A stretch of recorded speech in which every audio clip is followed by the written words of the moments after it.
everyone, this is Sadie Lady Crazy Plant Lady and welcome back to my YouTube channel. Today we're just hanging out at home on this beautiful Saturday. We have all the windows open. So what we're going to be doing is just go through the entire houseplant collection and clean up all of the plants a little bit. We'll also go in a little later and do some fertilizing as it is spring. Everything's starting to flush out. So giving all of the plant babies all the nutrients that they need to have a wonderful spring season. That's what we'll be doing. And then at the very end, I wanted to do some propagation today. So I'm going to be setting up two little terrarium type bowls that I like to use for propagation and show you guys how I tend to propagate all of my houseplants. So let's go ahead and get started. And if you like this video, please like, subscribe, and comment below. And I hope you enjoy this.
So now that we went through the majority of the houseplant collection, there is one plant that I found that is infested with mealybugs. And it's nothing new, nothing surprising, but this is Alocasia Tiny Dancer, and it is extremely prone to getting mealybugs in my house. It just does not like how dry and lacking of sun it is in here, so it's definitely not happy. So what we're gonna do is we're gonna clean this plant up, try to get most of the pests off, and I'll treat it with some neem oil and hopefully get rid of these mealybugs. And then once I put it out in the yard for the summer, it's gonna be much happier and the bugs will definitely start to go away. So if you wanna get closer, I'll show you how bad the mealybugs are. And usually I'm pretty good about staying on top of this. Every week I'll usually spray it down with the hose or put it in the shower and spray it down, but I just haven't been very good about it. So we're gonna do it right now and just wash off as many bugs as we can and see if we can bring it back to life. So what I'm gonna do is I'm just gonna tip it into the sink and we're just gonna wash off each little individual bug.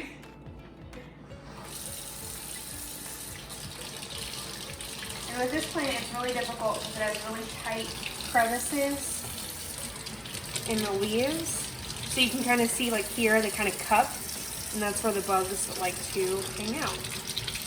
So we'll just try to rinse this off as much as we can.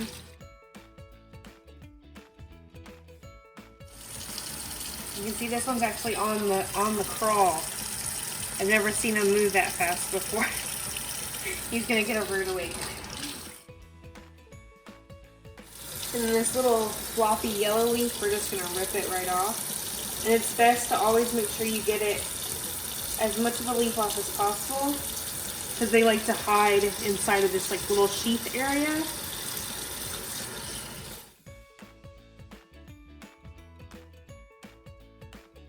A toothbrush also works really good to get in the little notches.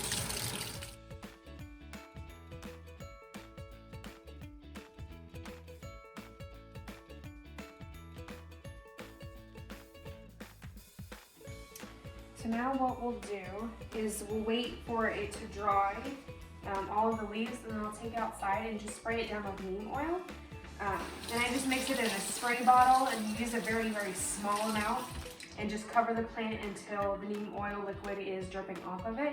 Let it dry and then rinse it really good, and you're gonna repeat that at least once a week.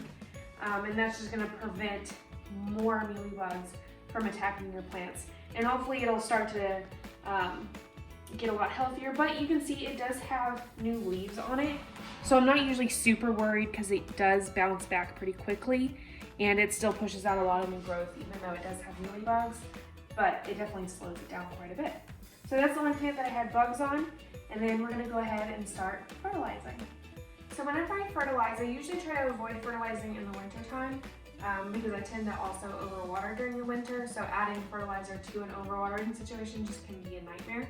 So what I use is just this Miracle-Gro General All-Purpose Plant Food, and I use an extremely diluted solution. So what I have is there's this little measuring cup in here, and in my 1 gallon pitcher of water, I did half a teaspoon. So 1/4 of a teaspoon is what I use for my concentration. And then I'll just walk around with my moisture meter and check everything that needs water and fertilize it as we go through the plants. So let's go ahead and get started.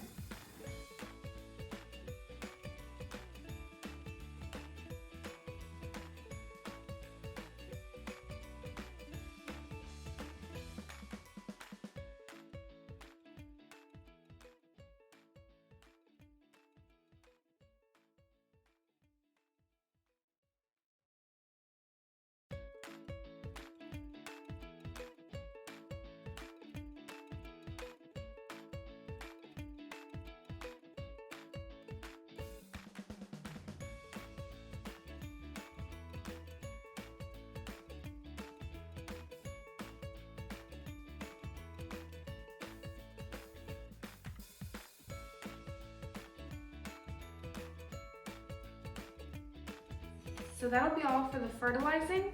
A lot of the cacti and succulents I do use this exact same fertilizer on, I just don't do it as often and it's more diluted. So I watered those about maybe 3 or 4 days ago, so I won't water those for another couple of weeks because they don't need as much water to survive. So that's pretty much it for the fertilization, and then we'll do some fun propagation. Before we get propagating, I want to show you some of the ways that I've been propagating my houseplants at home. So the first thing I have is I have this terrarium bowl, which Cody and I put together maybe almost a year ago. And the other day I actually just stuck some cuttings in here and they actually started to form roots. So then I just got really excited and now I have a bunch of them. So in here you can see there's some rippled peperomia, an asparagus fern, typical terrarium things. And then I actually cut the top off of this rippled peperomia and put it here, so you can see that there. And it has a ton of roots already formed on it, and it's only been in there for a couple of weeks. And then last week I took some propagations of my Bantel Sensation snake plant and my Paulownia. What is that one called? I think it's watermelon begonia vine or something like that, but it's done really well in here, and they should be producing roots anytime. And then I also have this little tiny baby fish tank.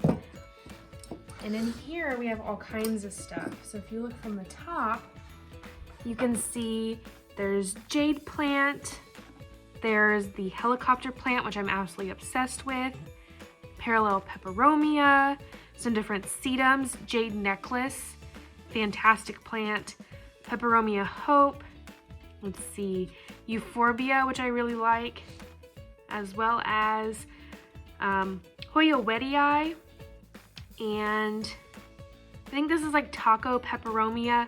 I can't remember the full Latin name. And then I also have a Devil's Bone succulent as well. So I have all kinds of different propagules in here. These have only been in here for about a week, so I don't think they have roots on them quite yet. But what I'm gonna do is I'm gonna wait until they all shoot out new growth, and then I will transplant them into larger containers. So that's what I have going on in here in the living room. And I really like watching these while I sit on the couch every day. So the other things that we have propagating are just water propagations. So I'll show you a couple of those and how they're doing as well. So first off, we have one of Cody's beer mugs. I've turned it into a propagation vessel. So it just has water in it, and I have a pitcher plant and a philodendron micans, which I got from an apprentice at Utah Botanical Gardens when she moved on to her next adventure. So what we have in here, they are starting to produce roots. Let me see if I can find one with roots on it. So here's a philodendron micans. You can see some of the brown roots, and then there's a brand new white one that's formed. And these have only been in here for maybe a week and a half, and they're doing really well. I'm not sure if you can propagate pitcher plants via water propagation, but we're gonna see. The foliage is still growing and it's shooting out new growth, so we'll see what happens with this one. But they're doing very well. And then I also have this little tiny jar, and it has a philodendron Brazil as well as a raindrop peperomia. And this raindrop peperomia has been in here since probably a month since we moved, because I recently killed this plant. And you can see there, hopefully, that there's a bunch of roots formed on those. I'll definitely wait until they're more established, and then I'll pot these up. And then the philodendron Brazils have some dark brown roots, but I'll wait until they have some white ones form. So those are doing good. I really like water propagation because it's so satisfying. You can watch them produce all over their roots. But for some reason, I'm really addicted to the terrariums right now.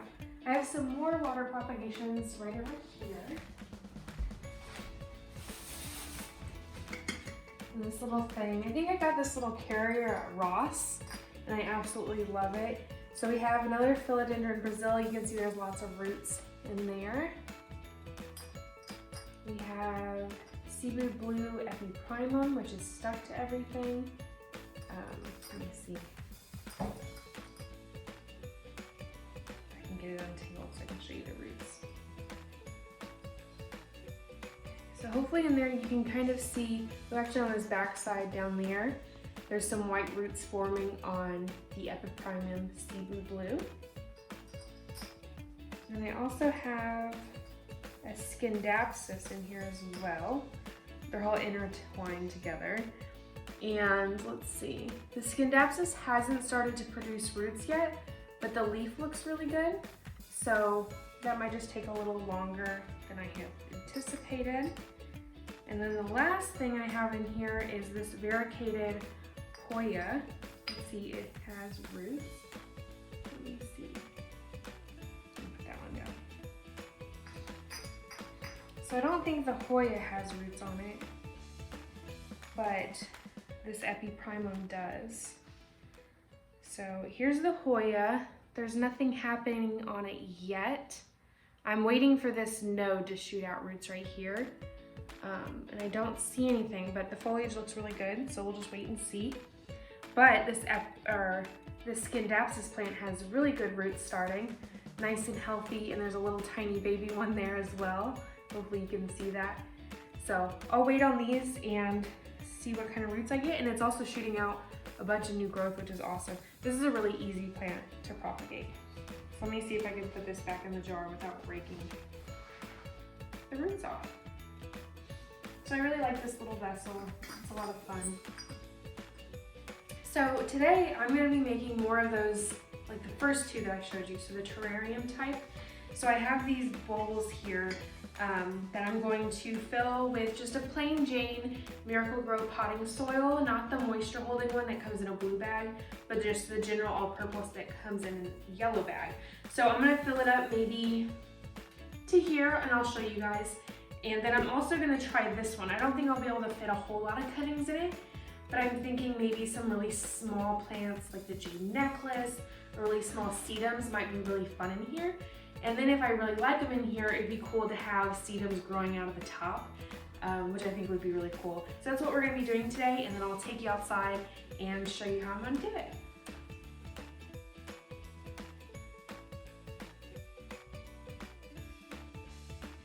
So now that we have our little glass terrarium bowls filled with soil, what I'm actually going to do is just dump a little bit of water in the soil mix because it was an open bag, so it's a little bit drier than what I'd like.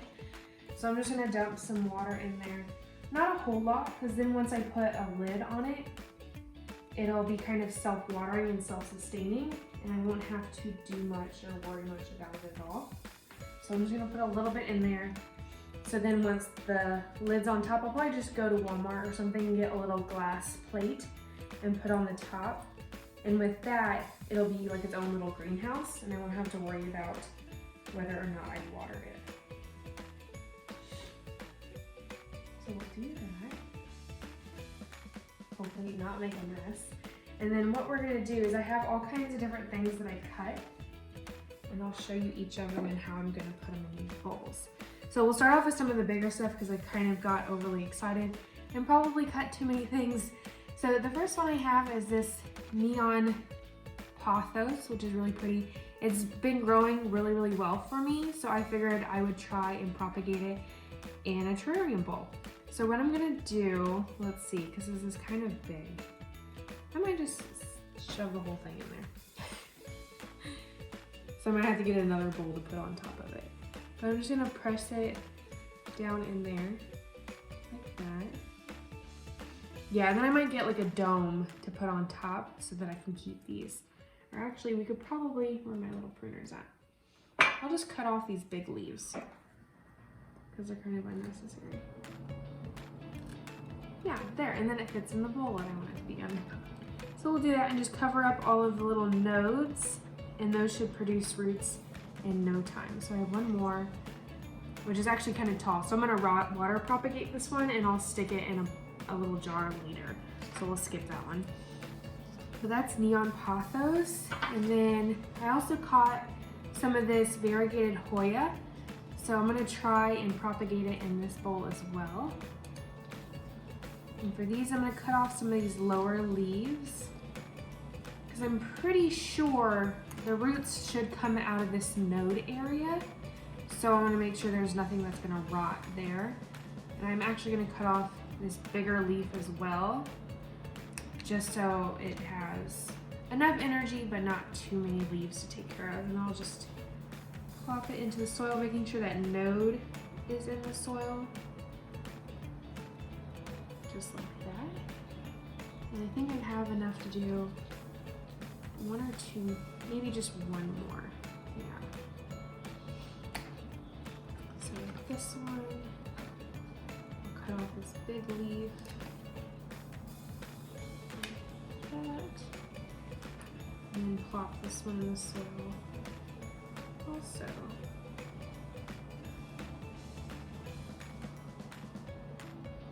I should probably leave room for other roots to develop, otherwise they're all going to be grown together. So I'll stick it over here like that.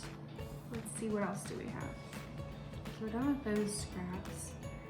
I have some of the parallel peperomia, which I'm absolutely in love with. And let's see what we can do with this plant, because technically we would want to, this is kind of a scraggly growth that I cut off, so it's not really the best propagation, because we're gonna rip these leaves off and we're gonna do an experiment. We're gonna see what this does. Because this is, oop, yeah, that's where the node was, so that's what we wanna plant. So we're just gonna stick this little stick in there and see if it does anything. If not, it's no big deal. But it'll be fun to see what happens. So we'll just put that in there. And I have pieces that are better for propagating. So like this long piece here. I'll probably make 2 propagations out of this. So what I'm gonna do is I'm gonna cut it here. And for this top portion, we'll cut these little leaves off of this node that we're gonna use to get the roots. Like that. And then put this in the terrarium bowl like that. And we'll see what that does. It looks so cute in there. It almost looks like a little trillium, if you know what those are, the spring ephemeral. And that's really fun. So then this one, we're gonna do the exact same thing. Cut off all these lower leaves that we don't need.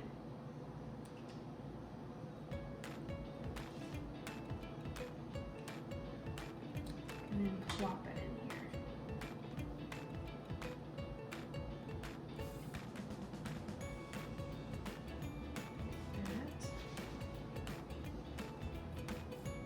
So that's what we have going on so far. Let's see what other things I have.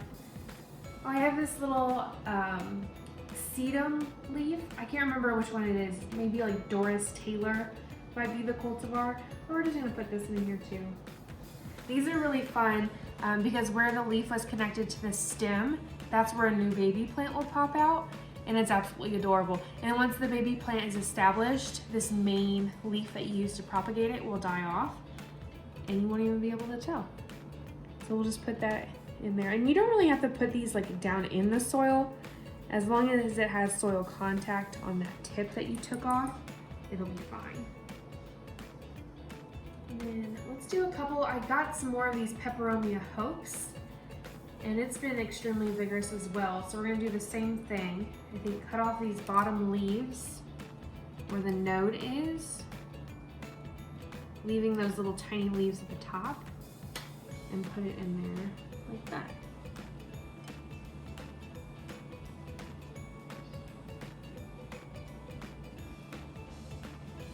I have a bunch of these. Probably way too many.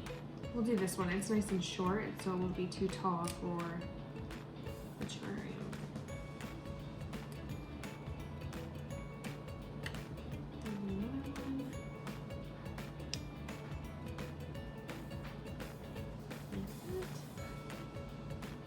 Yeah, I may have cut off too much.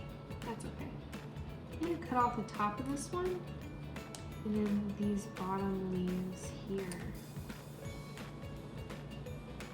Because usually wherever you cut something off, like at that top, it's gonna produce multiple stems when it does shoot out new growth. So we'll cut that bottom piece off, and then having that big node, and then put that in the soil. Running out of room already.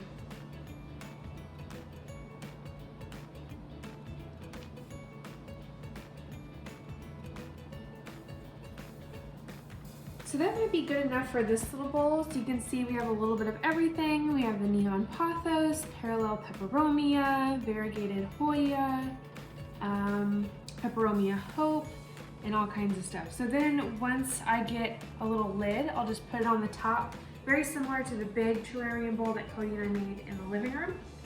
And it'll start to produce roots and start to fill out relatively soon. So that's that one. And then I have this little tiny one, which I did some smaller cuttings, and we'll stick these in here as well. So I wanted to try, I think I've seen it somewhere on YouTube, about propagating this creeping peperomia, which is absolutely adorable. And I think you should be able to just throw it on top of the soil and it'll produce roots that way. So let me cut up a couple of chunks of this. And I'm just gonna kind of lay it down inside the bowl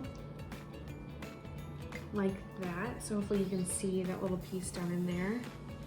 And hopefully it'll do something. If not, it'll be worth a try. It'll look cute in the meantime.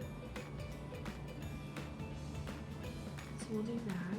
And then maybe we'll just do 3 pieces because I don't want to take up the whole bowl with that. And just pressing it down so it has some good contact with the soil.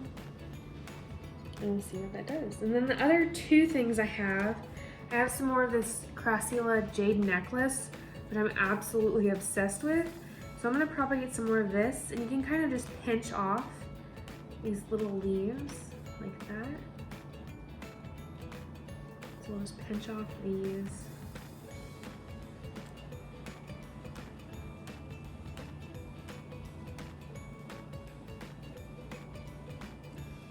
Just like that. Hopefully it doesn't break. And then I'll stick this whole cleared off stem into the soil and use these.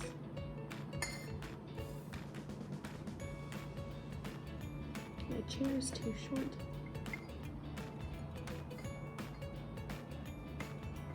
Yeah, so I'll just do that. Push them in there. It's so cute. Adorable. And then I have one more and we'll do the exact same thing with it. Just pulling off these little leaves. Oop, I broke it. I'm gonna cut that bottom portion off because it'll just rot away. It's hard to do it with these really delicate stems that it has. Okay, that might be as far as I can get. So I'll poke a little hole in the soil. And then just plop it in there like And then I have one more plant that I'm really in love with as well. And that is that trailing watermelon vine or trailing begonia vine. The Latin name's Paulownia. And I really like this one as well. Really good texture and color on the foliage. So I'm just gonna rip off the lower leaves, maybe just leave a couple of small ones at the top like that. And then just place it in the bowl like so, covering most of the stem.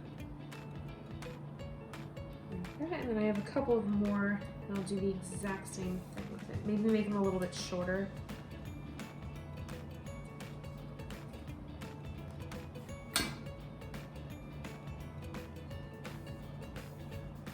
Like that. And then I have one more, and we'll do this one.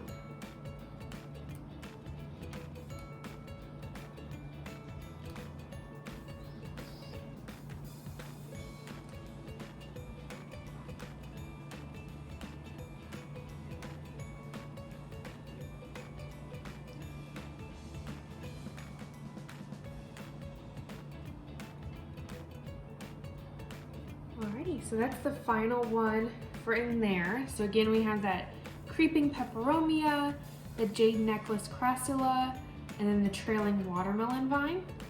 And then once I put this little lid on, it'll act like a little greenhouse, and these should have roots hopefully in a couple of weeks, but I'll keep you guys posted. And you could do this with all kinds of different materials. So you could use little fish bowls or terrarium bowls like I did. You can use Tupperware containers or plastic tubs. Anything that's clear and it's gonna allow a lot of sunlight in is definitely good for propagation. You could use a Ziploc bag. So it's a lot of fun. I highly recommend you guys do it. And then also, now that it's spring, it's a really good way to trade plant babies with your friends and things like that, and participate in plant swaps. So I hope you enjoyed this video as just a little fun hanging out at home day, playing with the plants. Please like, subscribe, and comment below. And I want to see some of your guys' way that you guys propagate at home as well, and show me all of your propagating plant baby adventures. See you next time.